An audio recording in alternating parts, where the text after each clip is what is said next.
En el video anterior habíamos compartido que el enemigo atacará, es malvado y organizado, pero podemos permanecer firmes ante sus embestidas.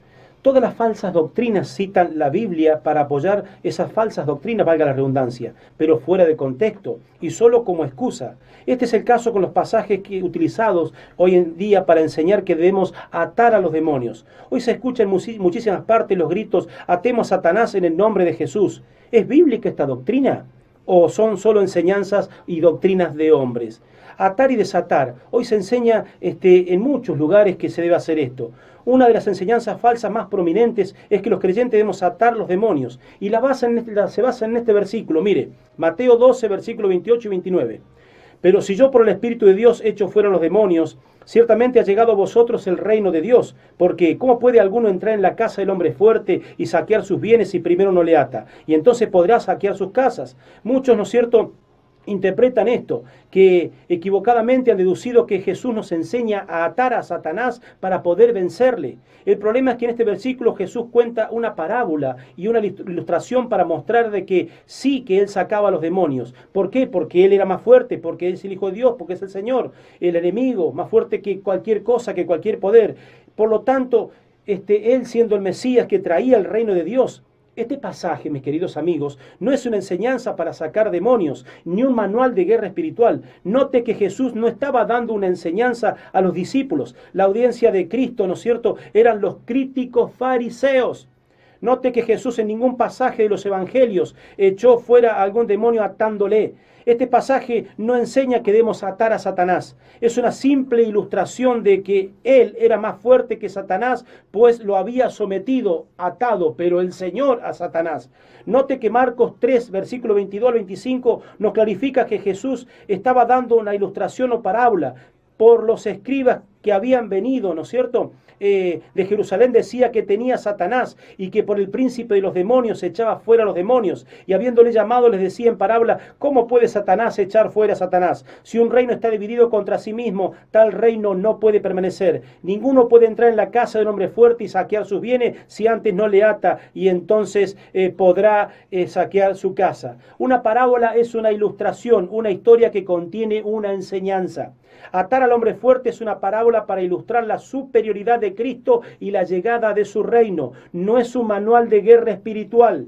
El verdadero significado de atar y desatar, esa autoridad que supuestamente trae una dirección doctrinal y espiritual. La única ocasión en la Escritura donde se nos enseña a atar algo es en Mateo 18, versículo 15 al 20, que dice: por tanto, si tu hermano peca contra ti, ve y repréndele estando tú y él solos. Si te oyere, has ganado a tu hermano. Mas si no te oyere, toma aún contigo a uno o dos, para que en boca de 2 o 3 testigos conste toda palabra. Si no los oyere a ellos, dilo a la iglesia, y si no oyera a la iglesia, tenle por incrédulo o gentil. De cierto os digo que todo lo que atéis en la tierra será atado en el cielo. Note que este pasaje nada tiene que ver con liberación demoníaca, sino con disciplina en la iglesia contra el ofensor no arrepentido, teniéndole como un incrédulo. Si este pasaje se tratara de atar demonios, entonces, ¿en dónde queda el desatar? ¿Qué significaría desatar demonios entonces?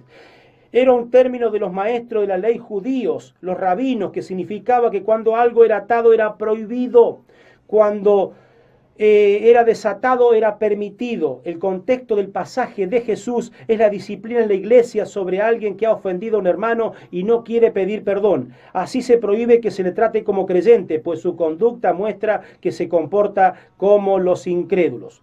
Pablo enfrentó una seria lucha espiritual, penetrando el evangelio en un mundo pagano controlado, ¿no es cierto?, por el diablo. Sin embargo, Pablo nunca gritó a los aires en todo el libro de Hechos. Ni un solo pasaje bíblico enseña eso. No enterró estacas, no enterró Biblia, no tiró aceite por las esquinas, en las puertas, en ninguna parte. En Hechos, Pablo llegó a lugares paganos llenos de opresión satánica y jamás Pablo ató a ningún demonio de ninguna ciudad, como pretenden hacerlo hoy muchos en esos movimientos llamados carismáticos o llamados postmodernos. Así que debemos tener mucho cuidado y crecer con esto. La armadura de Dios no es ni más ni menos que vivir una vida apartada en obediencia a la palabra de Dios. ¿Cómo se puede utilizar, ¿no es cierto?, este pasaje con un argumento que justifica una ofensiva al mundo de las tinieblas basado en palabras amenazantes y actos proféticos? Pablo lo ilustra diciendo que debemos vestirnos de verdad, justicia, denuedo por anunciar el Evangelio. Fe y salvación como si fuera una armadura defensiva. El arma ofensiva que debemos levantar como una espada es la palabra de Dios y debemos contar con la oración de la iglesia como respaldo. Mis queridos amigos, dice en el libro de Judas que ni aún el arcángel Miguel hizo esto, y hoy los hombres están haciendo esto. No lo hizo el Señor, no lo hicieron los apóstoles, no lo hicieron los arcángeles, y el hombre lo está haciendo. Judas capítulo 1, versículo 8 y 9. No obstante, de la misma manera que también estos soñadores mancillan la carne, rechazan la autoridad y blasfeman de las potestades superiores. Pero cuando el arcángel Miguel contendía con el diablo, disputando con él por el cuerpo de Moisés, no se atrevió a proferir juicio de maldición contra él, sino que dijo: el Señor te reprenda. Continuamos en el próximo video.